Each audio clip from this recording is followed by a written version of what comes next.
ನಮಸ್ಕಾರ ಎಲ್ರಿಗೂ. ಇವತ್ತಿನ ರೆಸಿಪಿ ಬೇಲದಕಾಯಿಂದ ಮಾಡುವಂಥ ಚಟ್ನಿ. ಇದಕ್ಕೆ ಬೇಕಾಗುವಂಥ ಇಂಗ್ರೀಡಿಯೆಂಟ್ಸ್ ಏನೇನು ನೋಡ್ಕೊಳ್ಳೋಣ ಬನ್ನಿ. ಮೊದಲಿಗೆ ಒಂದು ಬೇಲದಕಾಯಿನ ಪಲ್ಪ್ ತೆಗೆದಿಟ್ಕೊಂಡಿದ್ದೀನಿ. ನಂತರ ಒಂದು ಬೆಳ್ಳುಳ್ಳಿ ಎಸಳು, 3 ಹಸಿರು ಮೆಣಸಿನಕಾಯಿನ ಕಟ್ ಮಾಡ್ಕೊಂಡಿದ್ದೀನಿ. ನಂತರ 1 ಟೇಬಲ್ ಸ್ಪೂನ್ ಜೀರಿಗೆ ತೊಗೊಂಡಿದ್ದೀನಿ, 1 ಟೇಬಲ್ ಸ್ಪೂನ್ ಉಪ್ಪು, ನಂತರ 1 ಟೇಬಲ್ ಸ್ಪೂನ್ ಬೆಲ್ಲ ತೊಗೊಂಡಿದ್ದೀನಿ.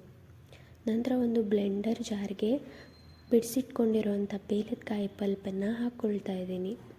ಅದಾದ ನಂತರ ಅದಕ್ಕೆ ಕಟ್ ಮಾಡಿಟ್ಕೊಂಡಿರುವಂತಹ ಬೆಳ್ಳುಳ್ಳಿನ ಸೇರಿಸ್ಕೊಳ್ತಾ ಇದ್ದೀನಿ. ಅದಾದಮೇಲೆ 3 ಹಸಿರು ಮೆಣಸಿನ್ಕಾಯಿನ ಸೇರಿಸ್ಕೊಂಡಿದ್ದೀನಿ. ನಿಮ್ಮ ಖಾರಕ್ಕೆ ತಕ್ಕ ಹಾಗೆ ಮೆಣಸಿನ್ಕಾಯಿನ ಬದಲಾವಣೆ ಮಾಡ್ಕೋಬೋದು. ನಂತರ 1 ಟೇಬಲ್ ಸ್ಪೂನ್ ಜೀರಿಗೆ ಆ್ಯಡ್ ಮಾಡ್ಕೊಳ್ತಾ ಇದ್ದೀನಿ, 1 ಟೇಬಲ್ ಸ್ಪೂನ್ ಉಪ್ಪು ಸಹ ಅಷ್ಟೇ ನಿಮ್ಗೆ ಬೇಕಾದಷ್ಟು ಆ್ಯಡ್ ಮಾಡ್ಕೋಬೋದು. ನಂತರ 1 ಟೇಬಲ್ ಸ್ಪೂನ್ ಬೆಲ್ಲ, ನೀವು ಬೆಲ್ಲ ಇಲ್ಲ ಅಂದರೆ ಸಕ್ಕರೆ ಅಥವಾ ಬೆಲ್ಲದ ಪುಡಿ ಕೂಡ ಆ್ಯಡ್ ಮಾಡ್ಕೊಳ್ಬೋದು. ಅದಾದಮೇಲೆ ಒಂದು ಅರ್ಧ ಬೌಲ್ ನೀರು ಹಾಕಿಬಿಟ್ಟು ಚೆನ್ನಾಗಿ ರುಬ್ಕೊಳ್ತಾ ಇದ್ದೀನಿ. ಇಷ್ಟೇ, ಬೇಲದಕಾಯಿ ಚಟ್ನಿ ರೆಡಿ. ಇದು ದೋಸೆ ಜೊತೆ, ಚಪಾತಿ ಜೊತೆ, ಅನ್ನದ ಜೊತೆನೂ ಚೆನ್ನಾಗಿರುತ್ತೆ. ಹಾಗೆ ಕೂಡ ತಿನ್ಬೋದು ನೀವು. ನಿಮ್ಗೆ ಹೇಗೆ ಅನಿಸ್ತು ಅಂತ ಕಮೆಂಟ್ ಮಾಡಿ, ಲೈಕ್ ಮಾಡಿ, ಶೇರ್ ಮಾಡಿ, ಸಬ್ಸ್ಕ್ರೈಬ್ ಮಾಡಿ. Thank you.